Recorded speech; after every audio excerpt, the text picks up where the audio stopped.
Add डाल, add डाल, मैंने डाली नहीं थी यार बच्चे एक बार। अच्छा, ये समझ आ गया सबको। Last is real estate. बच्चों क्या लग रहा है, प्रॉपर्टीज पे भी जीएसटी लग रहा है? हम्म।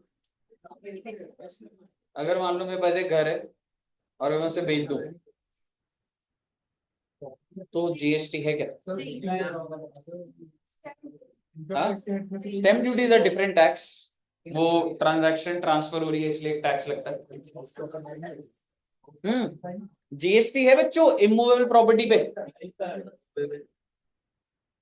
एक लेवल पे आप कह सकते हो, बट मैं अपडेट करता हूँ। आपने डीएलएफ के टावर्स देखे जब बने नहीं होते? वो कहते थोड़ा पैसा दे दो फर्स्ट फ्लोर बनेगा, ऐसे 50 टावर बनने हैं, थोड़ा थोड़ा उन चीजों पर है।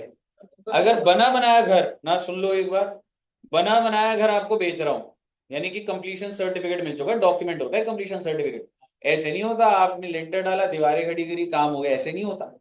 हर एक प्रॉपर्टी का प्रॉपर लेआउट प्लान होता है, ड्राइंग बनी होती है, कितनी ब्रिक्स लगनी चाहिए, कितने इंच के ब्रिक्स ब्रिक्स होती है, सरिया कितना लगेगा, पूरा लेआउट होता है। नहीं तो बेटे अर्थक्वेक आया, अगर हर कोई अपने हिसाब से बनाएगा तो गिर जाएंगे तो सारे। तो बेसिकली कंप्लीशन सर्टिफिकेट होता है, जब पूरा घर बन जाता है तो कंप्लीशन सर्टिफिकेट लिया जाता है। तो आप मुझे बताइए, हम जिस घर में रह रहे हैं उसका कंप्लीशन सर्टिफिकेट है। तो अगर आप उसको बेचते हो तो जीएसटी नहीं है। पर अगर अभी तक कंप्लीशन सर्टिफिकेट नहीं आया, जैसे डीएलएफ वाला कहता है ये खाली जगह देख रहे हो यहाँ पे 500 फ्लोर्स बनने हैं, 500 floor 500 flats, but you have to pay 10% first month, next. तो धीरे धीरे पैसे ले रहा हूँ, धीरे धीरे कंस्ट्रक्शन हो रही है, उस चीज पे जीएसटी होता है। इस सर्विस को बोला जाता है वर्क कॉन्ट्रैक्ट सर्विस। क्लियर है बच्चे? तो बेसिकली यहाँ पे रियल एस्टेट पे क्या लिखा है, मैन्युफैक्चर कर रहे हो तो कुछ नहीं लगता भाई, और अगर सेल कर रहे हो तो कोई भी जीएसटी नहीं। लेकिन अगर हम धीरे धीरे करें, वो हम आगे चल के देखें एक चैप्टर के, तो हमें पता रहेगा। कहिए साहब जी, क्लियर है? ओके बेटे, मैं कुछ नहीं बोल रहा, पर आप पढ़ तो सकते हैं ना। जीएसटी कॉम्पेंसेशन सेस एक बार पढ़ लीजिए।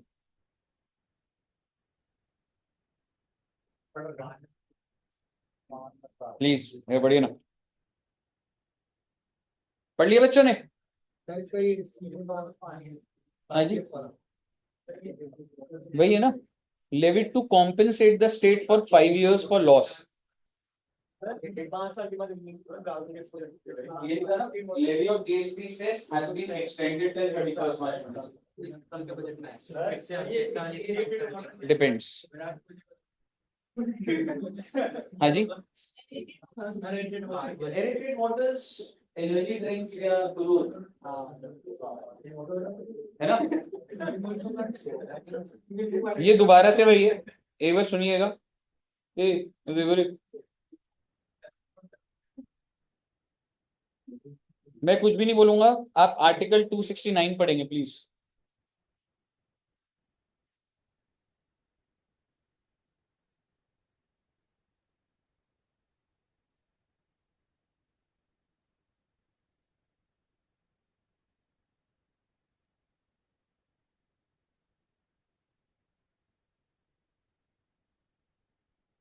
डेस्टिनेशन बेस का क्या मतलब होता है मैं आपको बता दूंगा, बट अभी जस्ट मैंने लिख दिया कि आप नोट्स में लिख देंगे इसको। यहाँ तक क्लियर है? Article 279A। अब एक बात बताइए, जीएसटी के जो भी मैटर आप सेंटर लेता होगा, या सारे चीफ मिनिस्टर्स को या सारे स्टेट के फाइनेंस मिनिस्टर्स को साथ लेके करना पड़ता है? That's not a law just for centre, but वो ऑल द स्टेट्स। तो बेसिकली वो लोग जो मीटिंग्स होंगी उनकी, तो एक जो कमिटी बैठी है उसको बोला जाता है जीएसटी काउंसिल। जीएसटी काउंसिल के हेड चेयरमैन कौन होंगे? निर्मला सीतारमन, जो सेंटर के फाइनेंस मिनिस्टर। और बाकी सारे आप अलग अलग स्टेट के, आप अपने फाइनेंस मिनिस्टर को भेज दीजिए, और जो भी डिसीजन होगा वोटिंग से हो जाएगा। समझ रहे हो? और वोटिंग कैसे होएगी? बेसिकली मेरी पावर थोड़ी सी ज्यादा होगी, हाफ होगी, और बाकियों की प्रोपोर्शनेटली। उसके ऊपर मैं अभी नहीं बोलना चाह रहा, वो आगे आएगा। 279A को जस्ट एक बार रीड करिए।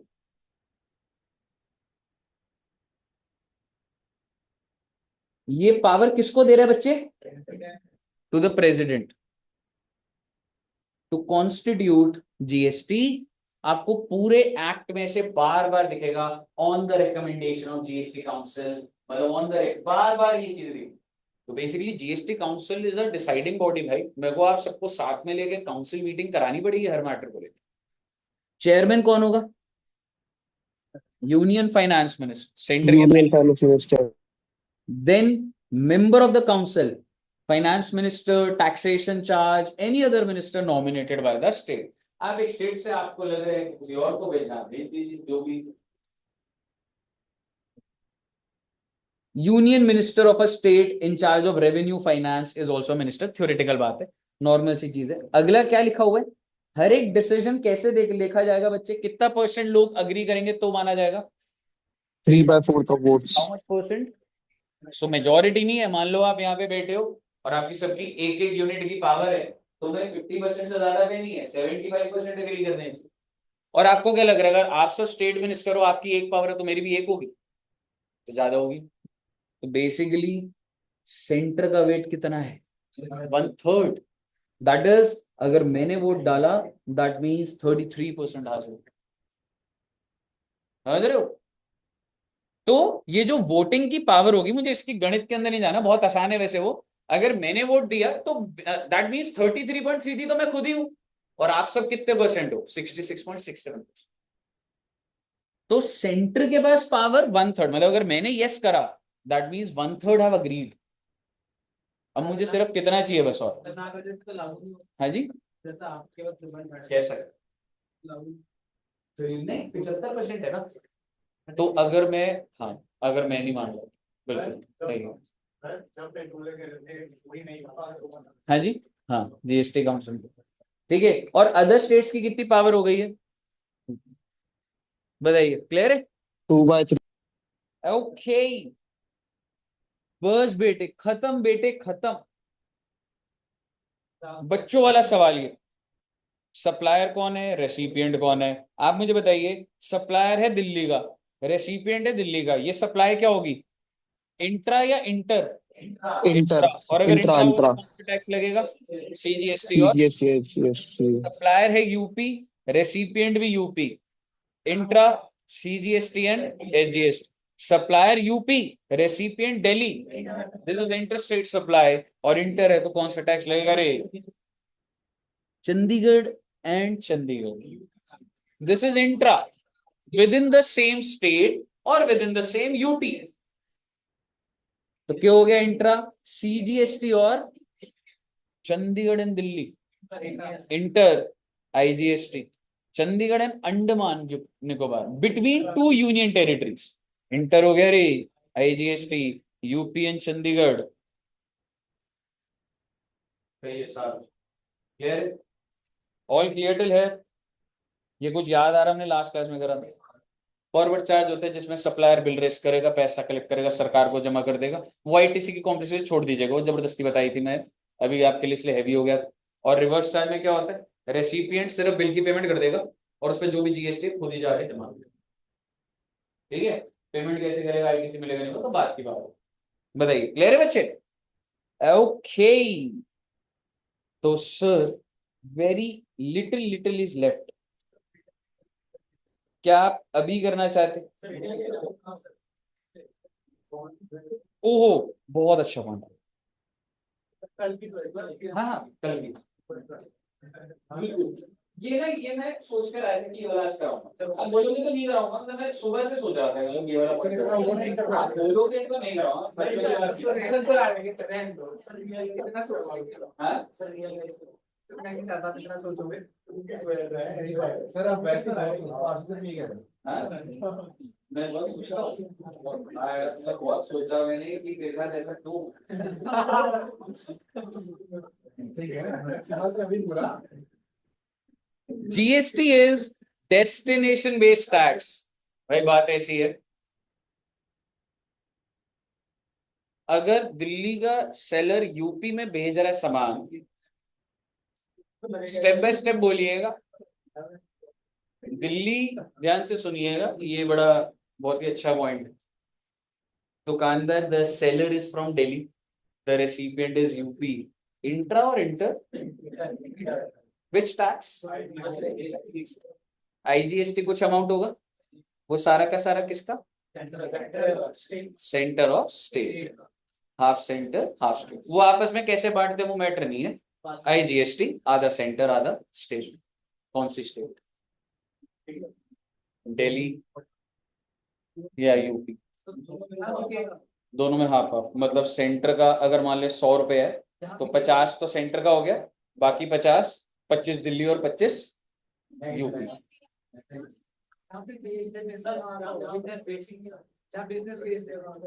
बिजनेस बेस्ड है किसका? सप्लायर या रिसीपिएंट? यूपी में लगेगा। रीजन क्योंकि आप यूपी से हो। सही बात। जहाँ इम्पोर्ट होता है दिल्ली से यूपी, इम्पोर्ट एक्सपोर्ट चल रहा है।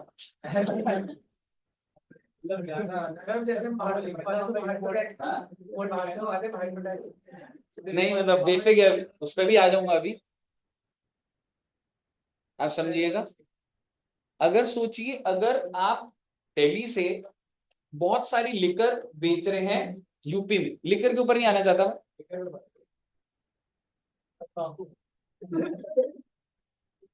ऐसे ही बोल देता हूं मैं। GST इज डेस्टिनेशन बेस्ड, जहां गुड्स जाते हैं उस स्टेट को पाया जाता है, उस स्टेट को रेवेन्यू मिलता है। डेस्टिनेशन बेस्ड का मतलब डेस्टिनेशन ऑफ द गुड्स, जहां गुड्स चले गए उस स्टेट का फायदा। दिल्ली की स्टेट को मिला कुछ नहीं मिला, दिल्ली की स्टेट को कुछ नहीं मिलेगा। दिल्ली की स्टेट को तब मिलता है जब दुकानदार इंट्रा स्टेट सप्लाई करता, जब वो इंटर करेगा तो दूसरी स्टेट को फायदा मिला। अब कोई दिल्ली को नुकसान है, क्यों? यहाँ पे कितने सारे दुकानदार इंटर स्टेट करेंगे तो उसको फायदा नहीं हो जाएगा। तो सबसे पहले आप मतलब समझिए, what do you mean by destination based goods, sorry tax, that मुझे गुड्स की डेस्टिनेशन देखनी है। अगर गुड्स की डेस्टिनेशन यूपी है तो यूपी की सरकार को पैसा, क्योंकि आप समझिए ना, अगर दिल्ली टू दिल्ली है, what is the destination? Delhi, तो दिल्ली का फायदा होगा। अगर दिल्ली टू यूपी है, what is the destination of goods? UP.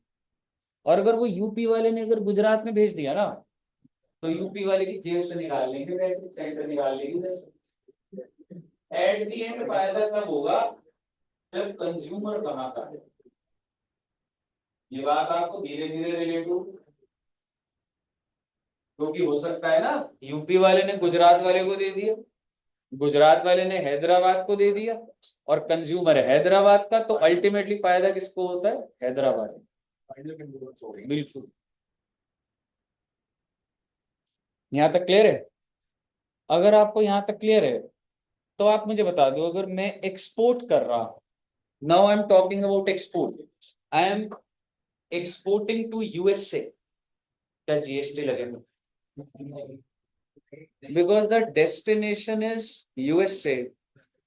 GST तब लगेगा जब destination India within the bound. Obviously nautical miles करके समुद्र के अंदर भी कुछ एरिया होता है, वो बात नहीं है अभी, आप समझिए। If the destination of goods is India, GST is levied. If destination is not India, GST। और सरकार का बहुत सिंपल सा फंड है, आप मुझे बताइए, अगर मैं यहां से गुड्स US से भेज रहा हूं, डू यू थिंक कि चलो सबसे पहले बताओ, अगर यहां से US से भेज रहा हूं, डेस्टिनेशन इंडिया की US है, and since the destination is not India, GST is not levied. और गवर्नमेंट भी यही चाहती है, गवर्नमेंट नहीं चाहती एक्सपोर्ट पे टैक्सेस लगाना, गवर्नमेंट प्रमोट करना चाहती है कि लोग एक्सपोर्ट करें।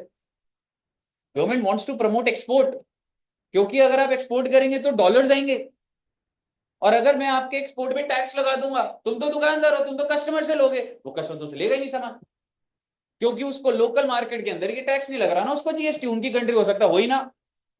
तो गवर्नमेंट का फंडा होता है export the goods, not the taxes. Whereas if you import, you are importing goods from China, what is the destination? Custom duty अपनी जगह है, वो तो लगेगी लगेगी, तो GST भी लगेगा। अब बोलोगे सर सेलर बाहर रहता है, कोई मतलब नहीं सरकार को। अगर गुड्स इंपोर्ट हो रहे हैं तो GST लगता है, एक्सपोर्ट हो रहा है तो GST नहीं लगता है। यही बात यहाँ पे लिखी हुई है, समझिएगा। बस हो गया बेटे, खत्म। बस एक बार ये वाली बात सुन लीजिएगा बस। एक्सपोर्ट होने पे 1 मिनट देना, GST नहीं लगता, क्योंकि मैं फंडा क्या बोल रहा हूं आपको, export the goods not the tax, and import के टाइम पे जीएसटी लगेगा, एंड ये दोनों एक प्रिंसिपल पर तो हैं, because it is a destination based tax. अगर destination of the goods in India तो टैक्स लगता है, और डेस्टिनेशन नहीं है तो नहीं लगता। तो यही एग्जांपल है, चाइना से आपने इंपोर्ट कराया बच्चे तो जीएसटी लगेगा, और अगर मिस्टर ए ने यूएसए को एक्सपोर्ट कर दिया कोई भी जीएसटी,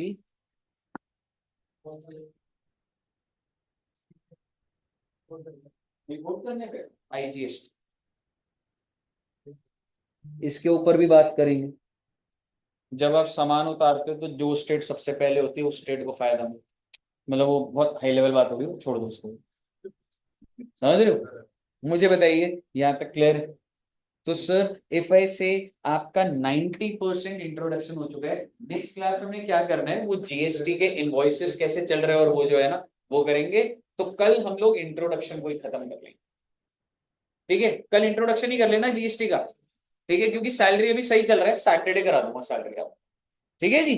चलिए, तो इतना रखते हैं बच्चे, और अब हम मिलेंगे, 3 बज गए हैं, कितने बजे आओगे?